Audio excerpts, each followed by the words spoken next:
Buenas tardes, Sonic. Ahora soy un montacargas certificado. ¡Oh, por Dios! ¡Oh, por Dios! ¡Qué carajo!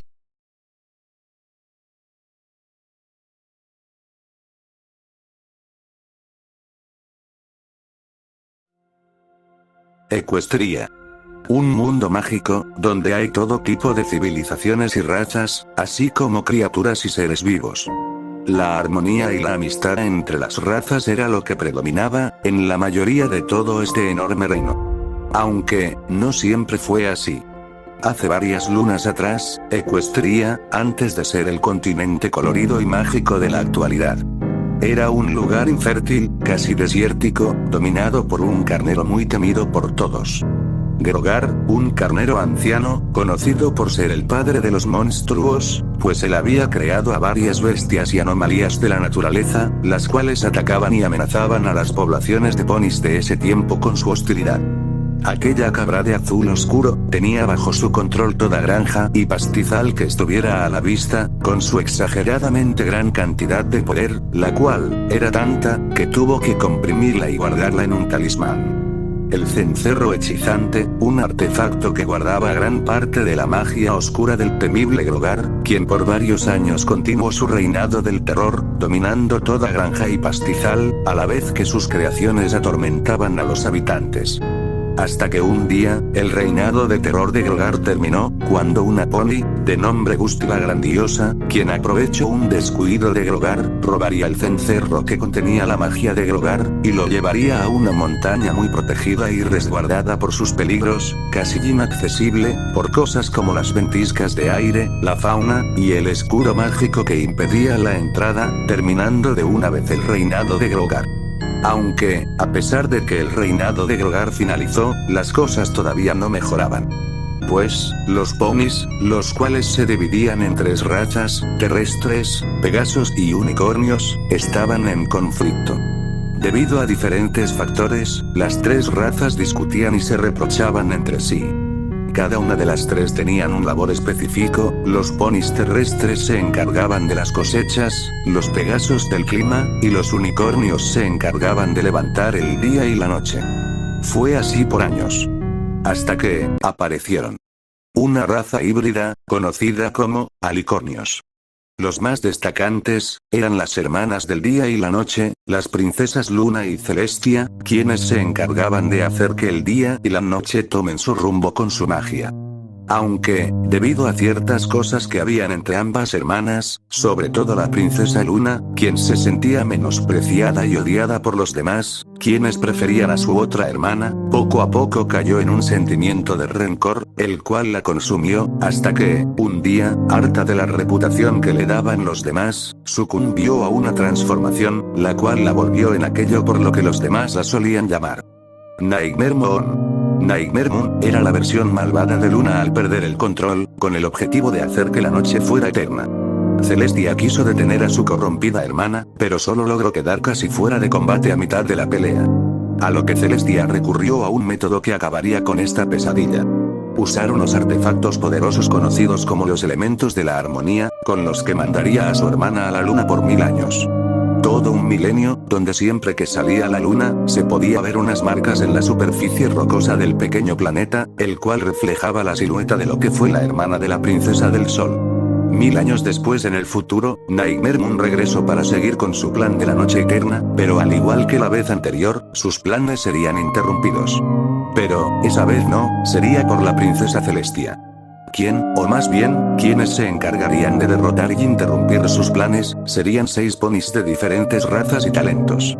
Esas ponis eran Twilight, Pinkie Pie, Applejack, Rarity, Fluttershy y Rainbow Dash, quienes usarían los elementos de la armonía contra Nightmare Moon, quien, aparte de ser derrotada por segunda vez, volvería a ser la princesa Luna, recuperando su cordura y estabilidad, y al mismo tiempo, reconciliándose con su hermana mayor. Y ese fue también, el día que Twilight se hospedaría en Ponyville, conocería a sus demás amigas formando a las Main Six, y vivirían toda clase de aventuras y dilemas del día a día, en un mundo de criaturas mágicas de la mitología. Hasta hoy.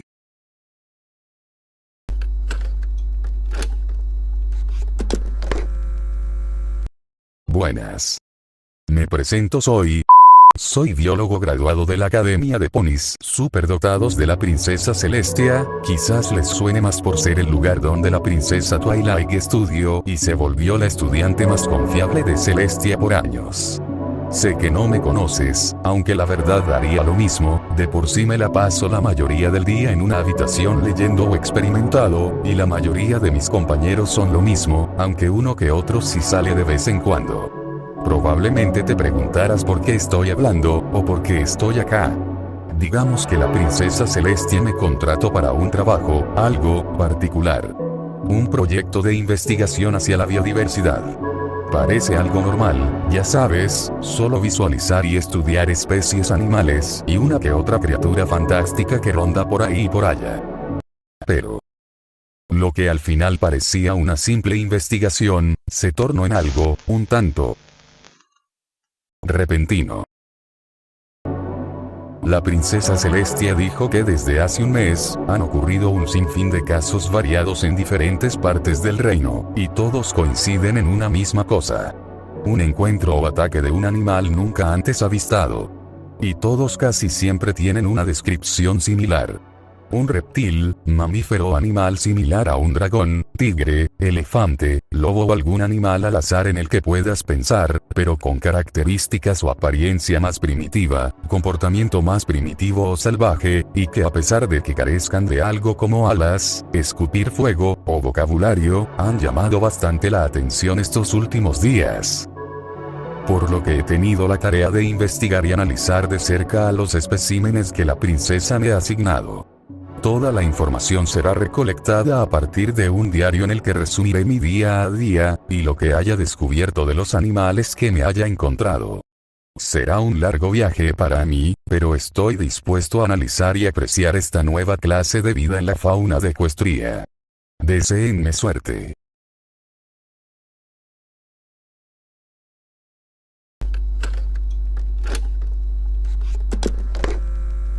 Entre los primeros especímenes que me tocaron investigar en esta travesía, estaba este. Ubicado en el pueblo de Ponyville, o más bien cerca de Ponyville, en el jardín de la casa de una yegua Pegaso de nombre Fluttershy, se encontraba el llamado espécimen 8, al que se le asignó el nombre de Spear, nombre el cual significa lanza. Esto haciendo referencia a que siempre está armado, o tiene en mano siempre una lanza de madera con la que cazar o defenderse, aunque se le ha visto usar otras cosas que también le son de utilidad.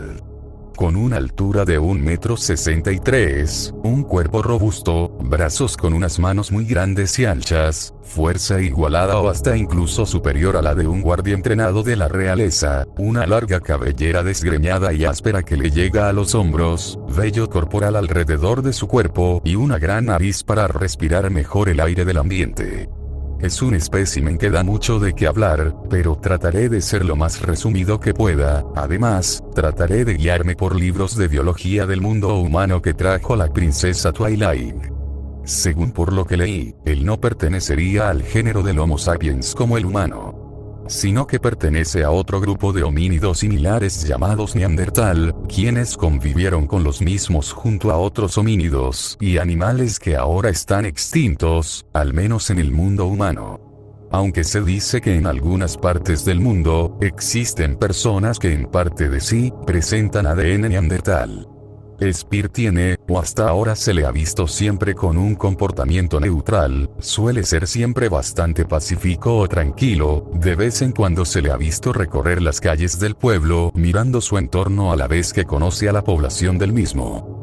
Eso sí, siempre acompañado por algunas de las amigas de la princesa Twilight, quienes le explican y enseñan las necesidades y costumbres del pueblo, así como lo básico de un pony civilizado y cómo convivir entre los demás sin causar ningún daño o peligro a una propiedad o vida.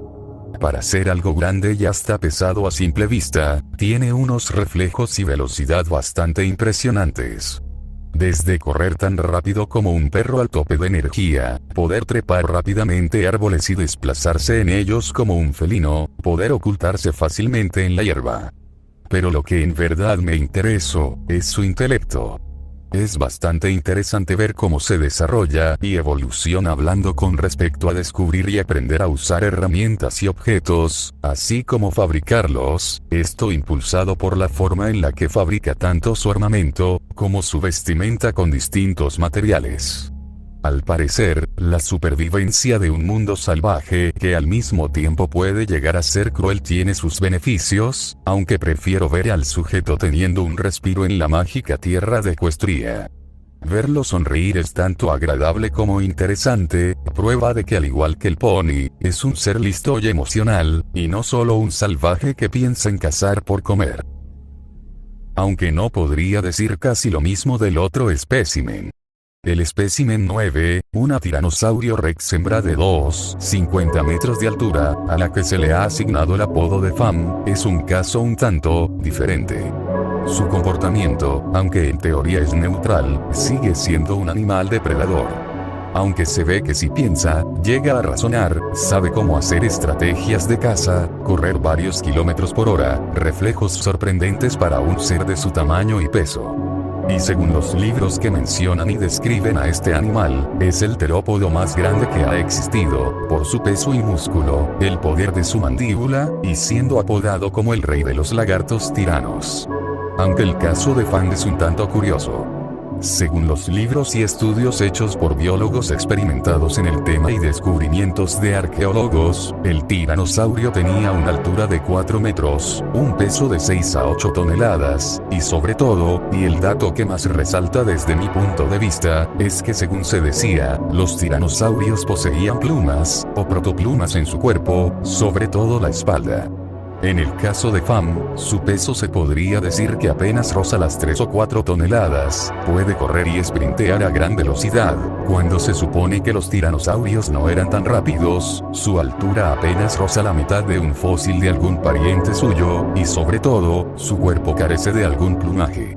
Aunque al parecer eso tiene su ventaja, ya que contando la velocidad, esta también cuenta con una gran resistencia, sigilo, capacidad de maniobrar, saltar un poco alto dependiendo de su velocidad, flexibilidad y una capa de grasa corporal que la ayudan a aguantar caídas, proyectiles que no sean explosivos, y golpes fuertes.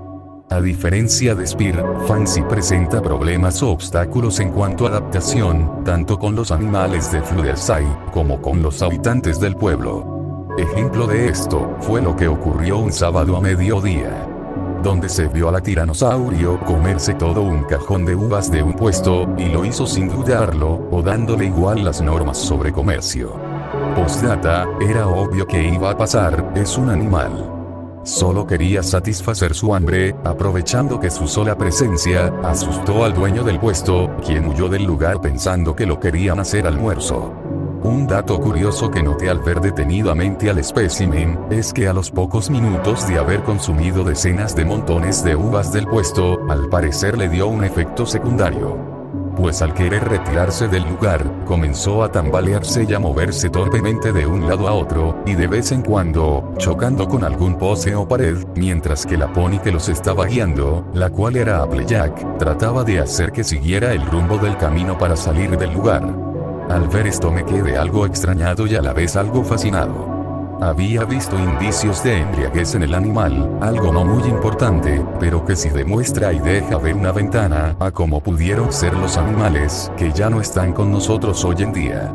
Podría decir que Fam es al igual que Spear, alguien neutral y que se preocupa por el bienestar de los demás hasta cierto punto, pero claro, aún siguiendo sus instintos salvajes y al mismo tiempo actuando como cualquier animal de dieta carnívora. Cuando oí la historia de este dúo, admito que sentí tristeza y lástima, en especial por la tiranosaurio.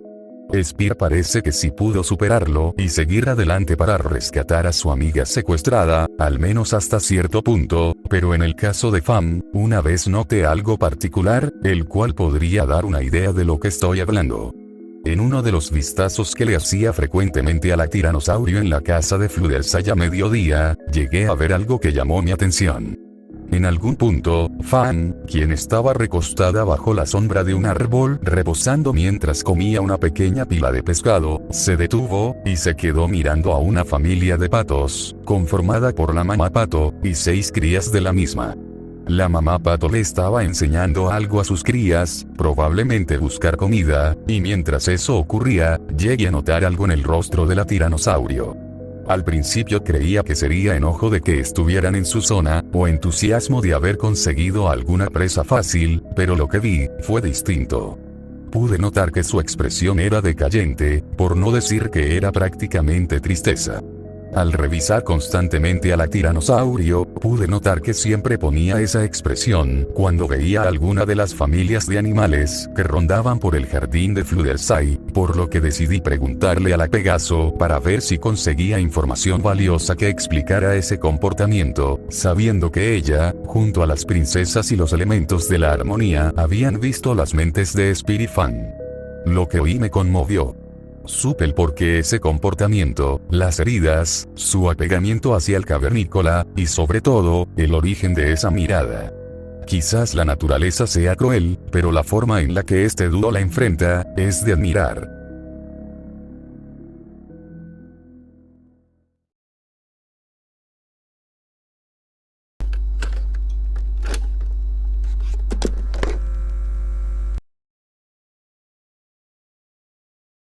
En las tierras fértiles del desierto de Equestria, específicamente en el pueblo de Acleloosa, se han reportado casos de ataques a ganado y a pueblerinos, así como en la fauna local.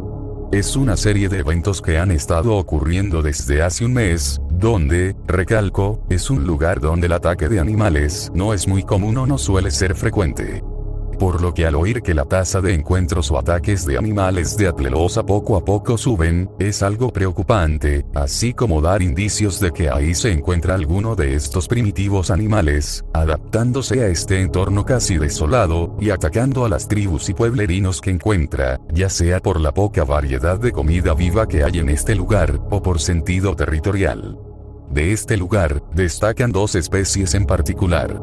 La primera, o mejor dicho, el primer animal del que hablar, es un terópodo que podía pesar entre 1 a 2 toneladas, una altura de 3.5, y una longitud de hasta 8 metros.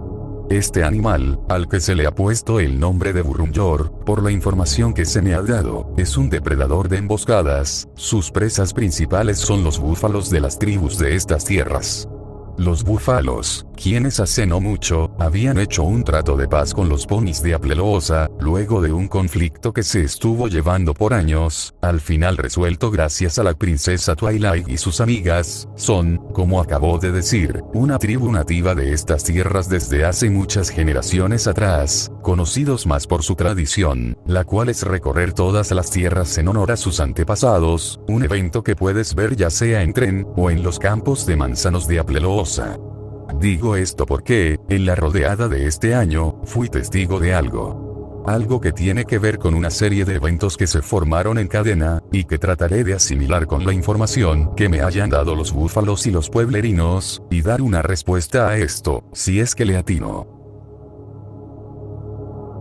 Burrunjor es un enorme reptil terópodo de más de 3 metros de altura, escamas triangulares, una piel oscura con patrones rojos en la espalda y parte del rostro, unos brazos cortos casi invisibles que se camuflan al estar muy pegados a su cuerpo, unas poderosas piernas que pueden igualar a la velocidad de los búfalos y por cortos lapsos de tiempo superarlos, una gran fuerza en sus mandíbulas, y su mayor característica: sus cuernos, con los que puede embestir con gran fuerza a otros animales como si de un toro se tratara, y que al mismo tiempo, le da honor a su nombre, y al mismo tiempo, delata su especie.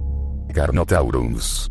El primer avistamiento de Burrunjor fue en una madrugada de mayo, cuando un pueblerino que despertó por los ladridos de su perro al detectar algo afuera, logró divisar a algo moverse entre la oscuridad de los manzanos. Por 2 semanas ocurrieron avistamientos similares, al mismo tiempo que ocurrieron desapariciones de habitantes y ganado del lugar. Siendo el más conocido, el de la vez que ocurrió una ventisca de arena que levantó polvo en todo el lugar, y un pony logró tomar foto a lo que era la sombra de un animal grande, perdiéndose entre el polvo del aire. Eso es al menos lo que ocurría en Acleloosa. quienes en verdad han tenido un encuentro más directo con Burrunjor, y ser quienes dieron información importante sobre el animal, fueron los búfalos, sobre todo el líder de estos, el jefe Thunderobes, quien es conocido por ser quien ha tenido el encuentro más famoso hasta ahora con el Burrunjor, el cual se resumió en una pelea de embestidas y fuerza contra el Carnotauro a altas horas de la noche, en medio de Aclelosa. Aparte de las historias y anécdotas contadas de los búfalos y los pueblerinos, las muestras de la brutalidad del encuentro, fueron las marcas de mordidas y arañazos en el lomo y espalda del jefe Thunderobes, y lo que me interesó, fueron los dientes y trozos de escamas o piel que se desprendieron del animal, y sobre todo y el más llamativo, un cuerno roto, el cual determinó la victoria al jefe Thunderobes, luego de aplicar una embestida tan fuerte y poderosa, que dejó casi inconsciente al animal. Luego de eso, el Carnotauro simplemente se largó del pueblo, y hasta ahora no se sabe mucho de él. Ya habían pasado 2 semanas desde la última vez que se vio a Burrunjor en el pueblo cuando llegué, y aún así, podía ver las marcas de la pelea en algunos edificios, las huellas tanto del jefe Thunderobes y del Burrunjor, y el cuerno, dientes y escamas que mencioné hace unos momentos en manos del sheriff del lugar. Estuve ahí unos días conociendo el pueblo y sus habitantes en lo que esperaba alguna pista o señal de actividad del Burrunjor, cosa que al final no sucedió, y para el fin de semana me tuve que ir del lugar llevándome las muestras.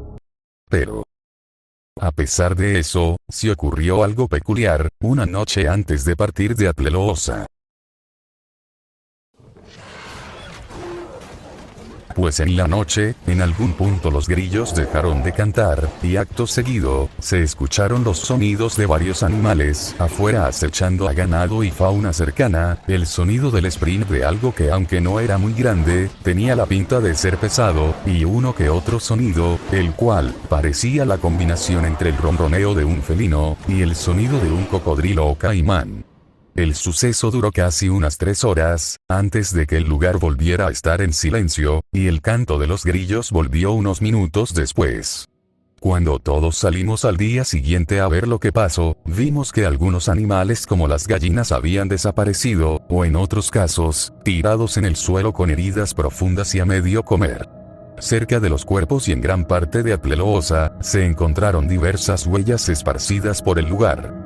Lamentablemente no pude continuar con ese caso, ya que me habían llamado de otras locaciones que estaban pasando por dilemas similares, por lo que al mediodía me tuve que ir a la estación de tren y despedirme del pueblo para zarpar a mi próximo destino. Por lo menos le informaré a la princesa Celestia para que mande seguridad al lugar y así evitar más ataques.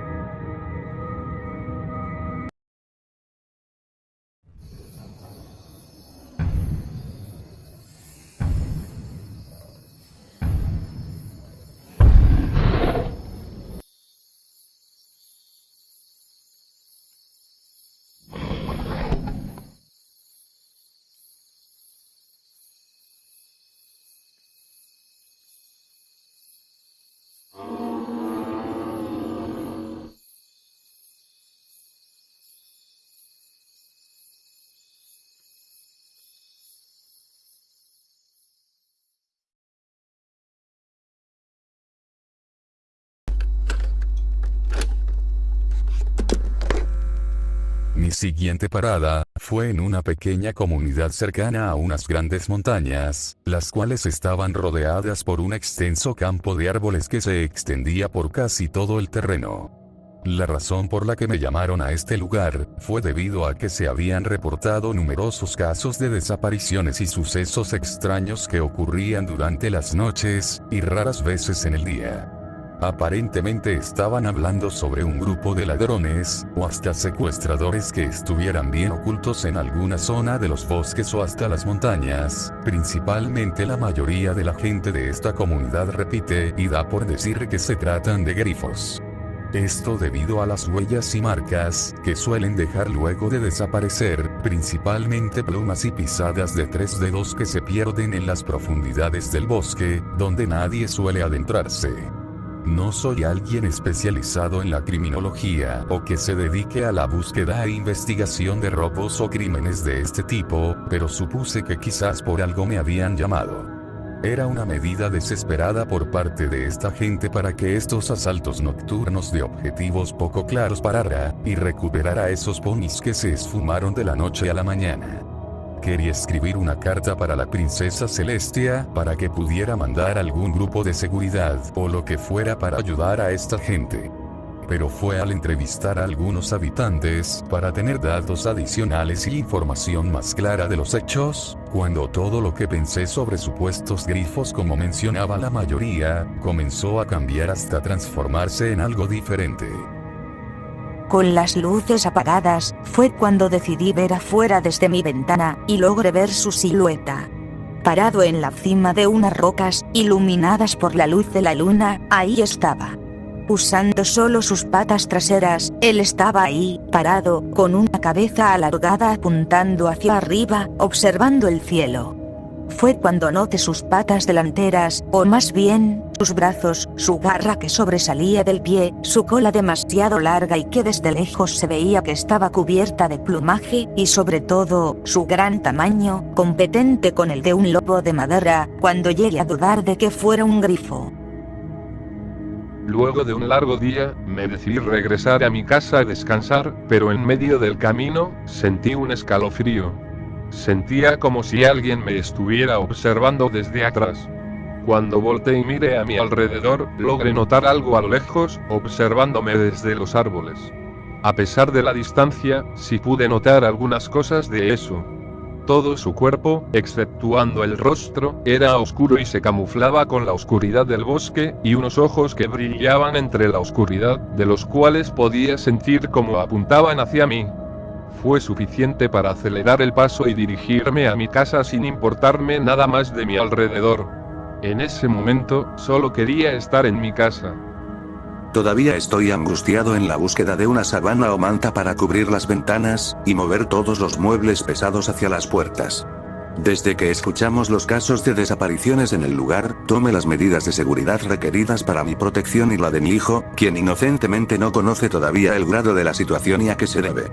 Hasta ahí parecía que no habría tanto problema. Pero desde que mi hijo me mostró aquel dibujo de él con dos de aquellas cosas, estoy en un estado de miedo que abunda desde mis cascos hasta las orejas, que no me dejará dormir esta noche.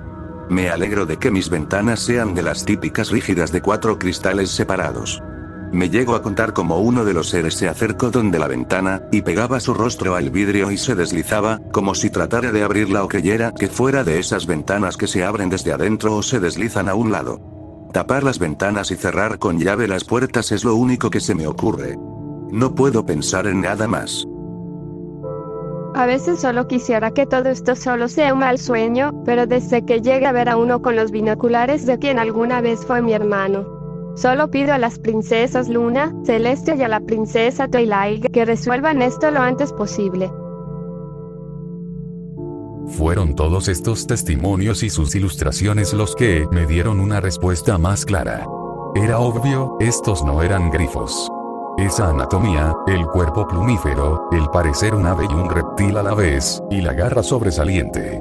Los responsables de estos actos eran provenientes de uno de los linajes más interesantes que haya creado la Tierra hace millones de años, los dromeosauridos.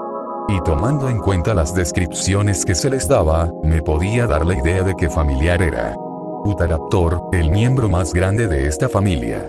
Un animal que alcanzaba hasta los 2 metros de alto y 5 de largo. Los dromeosauridos se caracterizaban por su resaltante anatomía similar a la de un ave, siendo de los grupos a los que más se les suele echar un ojo en cuanto a términos evolutivos estamos hablando, poseyendo aparentemente una gran inteligencia, coordinación, métodos de caza, y la cualidad de caza grupal, aunque se menciona también la carroña, siendo el llamado velociraptor el más conocido de este linaje. Desearía que fuera ese diminuto aviano antes que este casuario de 300 kilos. Apareciendo de la noche a la mañana como la mayoría de avistamientos, los Utahraptor de alguna forma llegaron a este terreno, y en algún punto dieron con la comunidad. Formando un orden cronológico de los hechos, al principio solo se menciona que parecían observar a los habitantes desde la distancia, y en las noches se adentrarían al pueblo para mirar el interior de las casas y a sus ciudadanos, siendo su forma de analizarlos y estudiar a quienes luego serían sus presas. Poco después, al terminar de analizar su entorno y ver cómo llegaban a reaccionar los ponis ante su presencia, estos harían estrategias de caza y poco a poco irían acechando a sus presas para luego atraparlas y llevárselas hasta Celestia sabe dónde para darse un festín. Comenzando con potrillos y ancianos que estuvieran afuera a hora nocturna, o muy cerca de los árboles y fuera de la vista de otro pony. Luego irían por ponis jóvenes o adultos, principalmente, los ponis terrestres, siendo de los 3 tipos de pony el que más desapariciones tiene y según los análisis y reportes en el lugar, es raro que sea un unicornio o pegaso. Supongo que los animales son conscientes de lo arriesgado que sería afrontar a un unicornio que tenga control de la magia, o a un pegaso en pleno vuelo que les pueda aparecer por sorpresa desde arriba. He informado a la princesa Celestia sobre esto para que pueda enviar algún medio de ayuda a los habitantes del pueblo, o al menos un medio de seguridad para evitar más de estos casos. Por ahora, por cuestiones de trabajo y investigación, tendré que estar aquí por unos días hasta que la seguridad llegue. Estaré colocando cámaras y grabadoras de voz en varios puntos del pueblo y las cercanías del bosque, aprovechando que en el día parecen tener una actividad menor. Se ha puesto un toque de queda, restricciones a no acercarse demasiado a los árboles y evitar alejarse de la civilización, mantener la seguridad de los potrillos, y la más importante. Todas las noches, antes de dormir, siempre mantener cerradas y tapadas puertas y ventanas. Si de casualidad te llegas a sentir observado, busca una recámara donde esconderte, y cierra con llave. Tenga un objeto en los cascos para defenderse en caso de lo peor, y reza por Celestia y Luna a que ninguno de ellos te encuentren.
Los días ya han transcurrido.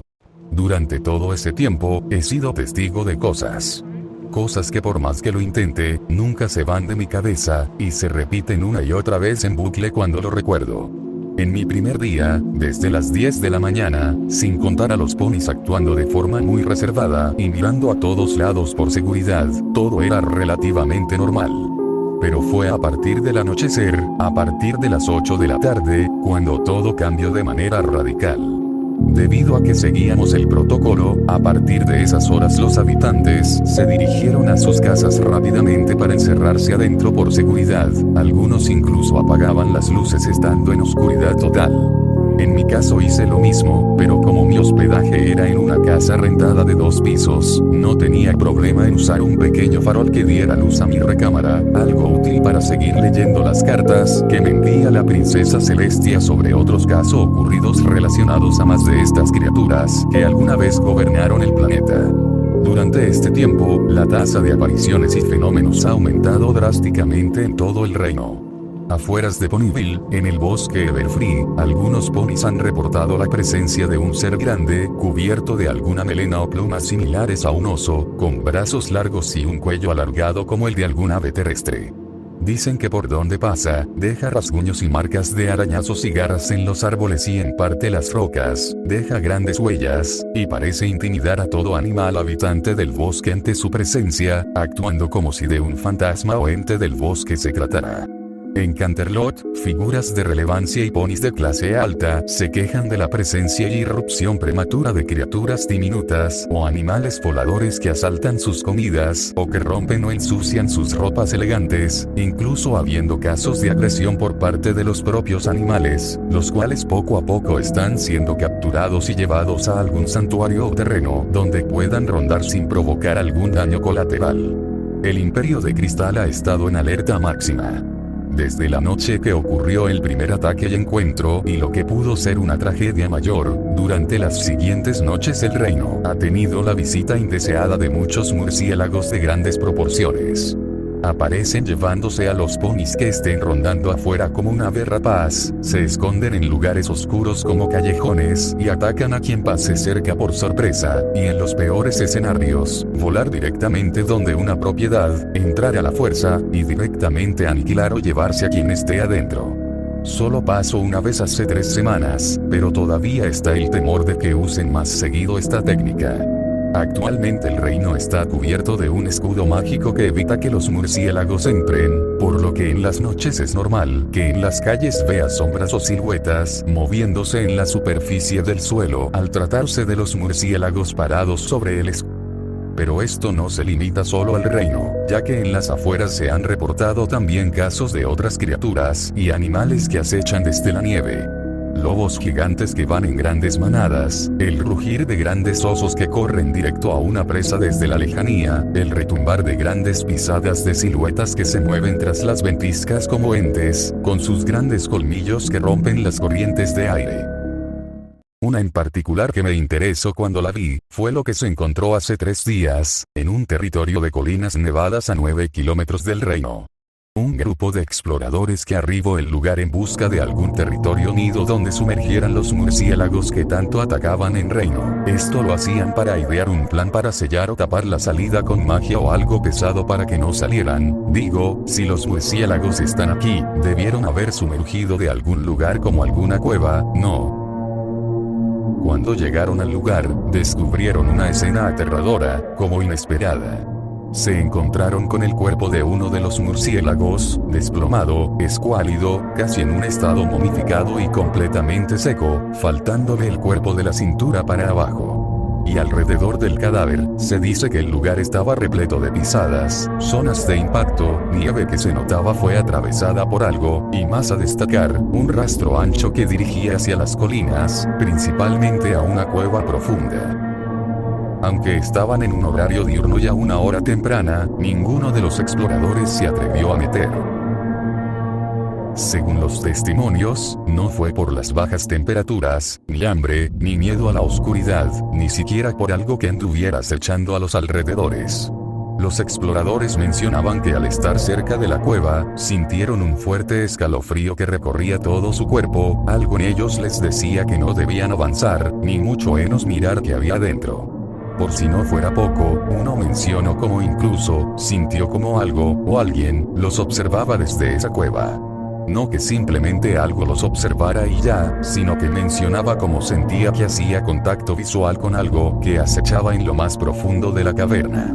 O había brillo alguno de los ojos de alguna criatura, ni sonido de algo, ni tampoco escuchaba como algo acercaba. Solo sentía como miraba directamente a algo que no se visualizaba desde adentro.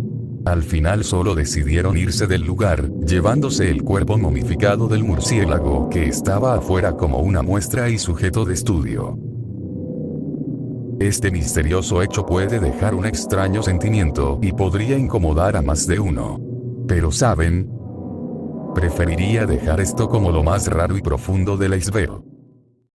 Lo siguiente, me hizo desear nunca haber leído más de estos casos. Uno de los casos más conocidos, y a la vez horripilantes que me ha tocado escuchar, es uno proveniente de la ciudad de Poniatán. Esto se hizo popular en todo medio desde que se supo, salió en los periódicos, las radios y corrió a la voz de todo ciudadano que lo haya visto, todos compartiendo un mismo punto de vista, incluyéndome. Esto va más allá de inhumano. He visto casos de animales atacando a ponis y a veces terminando en una tragedia, pero nunca pensé oír algo que me diera tanto horror como asco, como esto. Pero ¿qué puedo decir? Si el causante es peor que incluso criaturas como el mismísimo rey de los tiranos, o hasta amenazas que suelen rondar por Ecuestria. Las imágenes y las memorias de aquel momento nunca se van. No importa que tanto lo intente, que tanto me concentre en algo más, o que quiera negarlo. Las imágenes, el sonido, el pasillo, la habitación. Ese cuerpo. En poco tiempo usarán un hechizo en mí que borre aquellos recuerdos que tanto me perturban. Pero por petición de investigadores y personas especializadas en el caso, daré mi testimonio, antes de volver a mi vida normal, si no se cuenta la nueva fauna de Ecuestria. Todo ocurrió en aquella noche tormentosa, en el mismo hospital donde yo suelo trabajar. No hace mucho, la mayoría de doctoras y trabajadores ya habían partido, y mi turno nocturno volvía a empezar a como estaba acostumbrada en la semana. No era nada del otro mundo, solo era cuidar y revisar a los pacientes, dar algo de mantenimiento a partes del edificio, y asegurarme a que todo estuviera en orden. Lo único que hacía esta noche diferente de otras, era que afuera había una fuerte tormenta que caía sobre toda la ciudad, una que ya había sido anunciada desde ayer cerca de esas horas. Ya había estado en estas noches de lluvias fuertes antes, y aunque sé que no son la gran cosa, personalmente llega a incomodar este clima. No es solo por el gotero constante, el fuerte sonido de los truenos, o hasta el temor de que ocurra algún accidente por la tormenta o de parte de un rayo. Es más por aquellas veces que la luz se corta por la tormenta, y deja todo el edificio en oscuridad total. Tenemos velas que puedan iluminar los pasillos y habitaciones, así como linternas para tener luz con la cual guiarse por los pasillos. Pasillos de hospital que en la oscuridad, sumado al olor aromático de el sonido de la tormenta y su espacio liminal de varias habitaciones, me llega a generar una mala vibra en el trayecto, aunque nunca pasa nada más allá de algún ronquido de algún paciente, estornudos o el llanto de alguno de los bebés en sus cunas. Esa noche era exactamente igual a las otras, salvo por lo que vino después.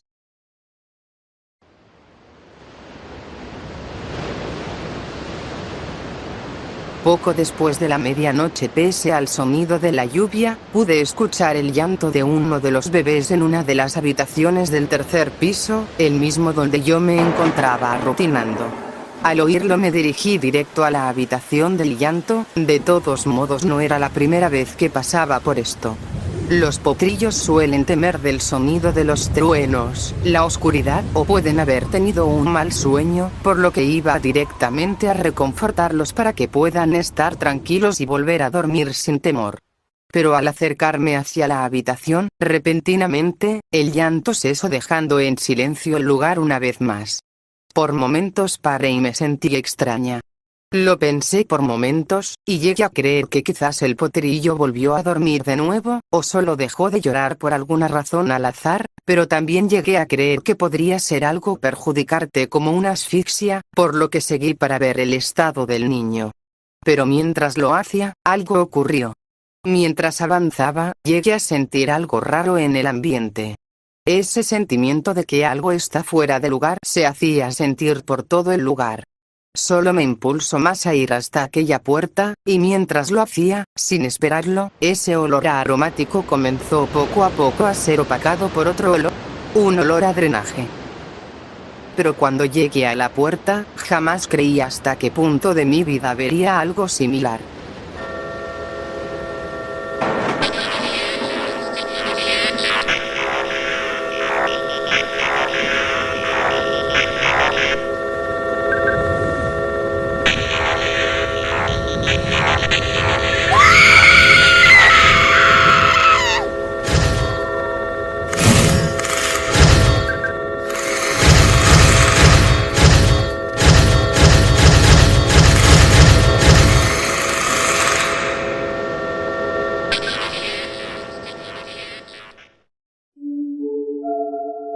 Este testimonio y prueba de la escena, me dio un escalofrío que jamás había sentido.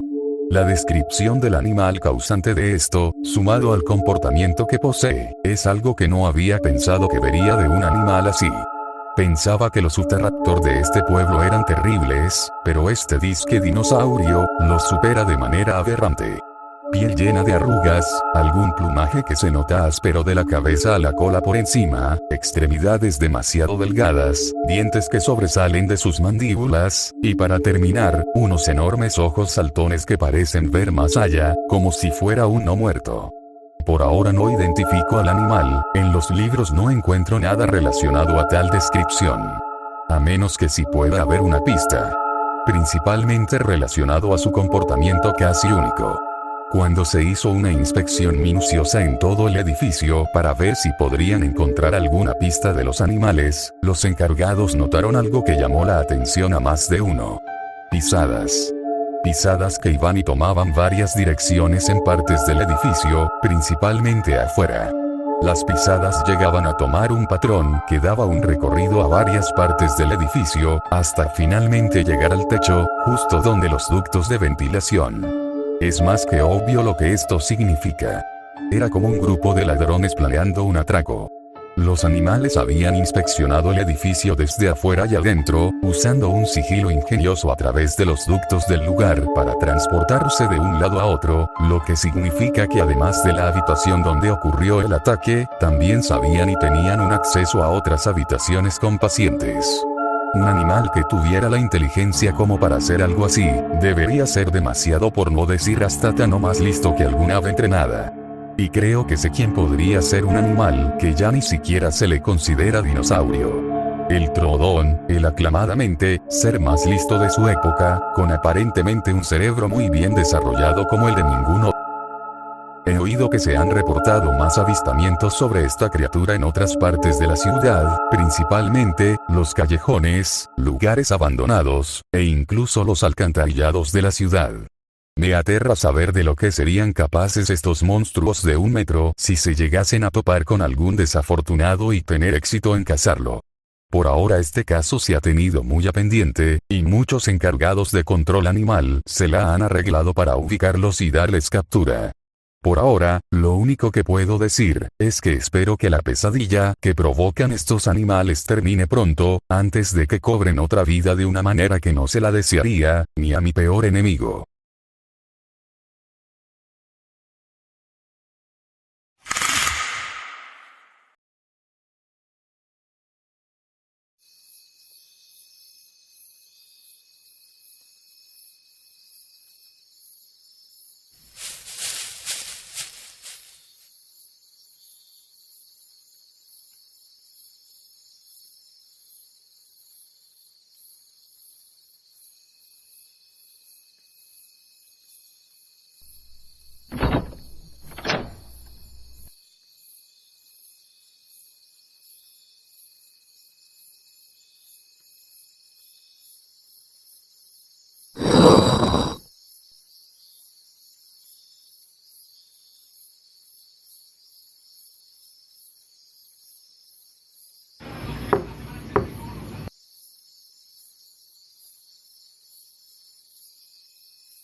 Hola.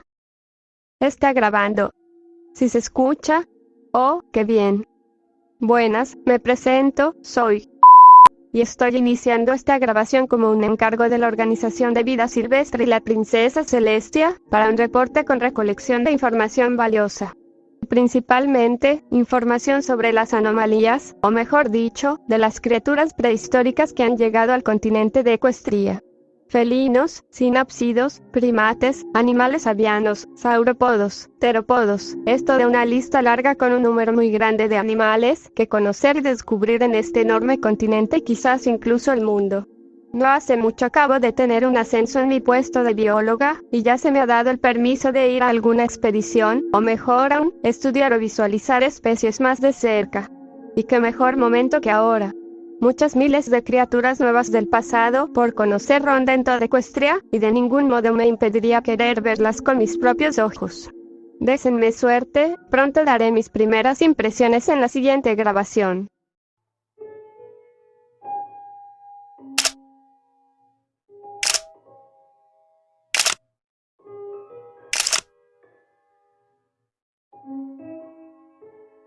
Séptimo reporte semanal. Ya ha pasado más de un mes desde que comencé con mi partida a expediciones en todo el continente. He visto casi toda clase de criaturas en mi travesía. Desde roedores pequeños en sus hoyos, a felpudos voladores explorar los cielos, manadas de corazas y cuernos migrando por las tierras, cocodrilos de extremidades largas posando en las rocas de los ríos, una madre enseñando a su hijo a conocer su territorio, y mi favorito de todos, un grupo de 4 espinosauridos reposando en un lago. En toda mi vida y los años en los que llevo estudiando la carrera, jamás había sentido un sentimiento tan fascinante como el que provocan estos animales. Verlos sabiendo todo lo que gira en torno a ellos y la gran historia que los rodea me genera una sensación a la que no le encuentro palabras para describir. Es casi como volver a ser una niña, conociendo la biodiversidad de todo nuestro mundo y los animales impresionantes que lo rodean. Aunque, pese a que gran parte de lo que lo rodea sea bello, temo que a veces la naturaleza no suele ser la más bondadosa con todo. Hace una semana, mientras me paseaba por las praderas de un gran campo abierto en busca de alguna criatura que habitará por ahí, pude encontrarme con algo peculiar. En algún punto de mi camino, en alguna parte de las praderas logré ver los restos de lo que alguna vez fue un campamento. Un campamento destrozado, esparcido por varias partes del suelo, aplastado, e incluso pude ver rasguños y marcas de mordidas en lo que alguna vez fue una tienda de acampar y un bolso. Este lugar había sido víctima de un ataque salvaje, y pese a que miré a mi alrededor buscando una pista, no logré dar con nada que diera, aunque sea una pista de quién fue el causante. Pero sí pude dar con algo interesante. Entre los escombros y restos de la tienda, logré recuperar lo que era una cámara y una pequeña libreta con anotaciones aún conservadas. Aunque estaban arrugadas y tenían uno que otro daño, y la cámara tenía la lente agrietada, aún era funcional. La libreta, aunque dañada, aún se podía leer lo que decía y no había sufrido daños mayores. Pronto veré qué contenido aguardan. Por mientras, seguiré explorando por los alrededores a ver si encuentro algo aunque sea interesante. Vuelvo en el próximo reporte.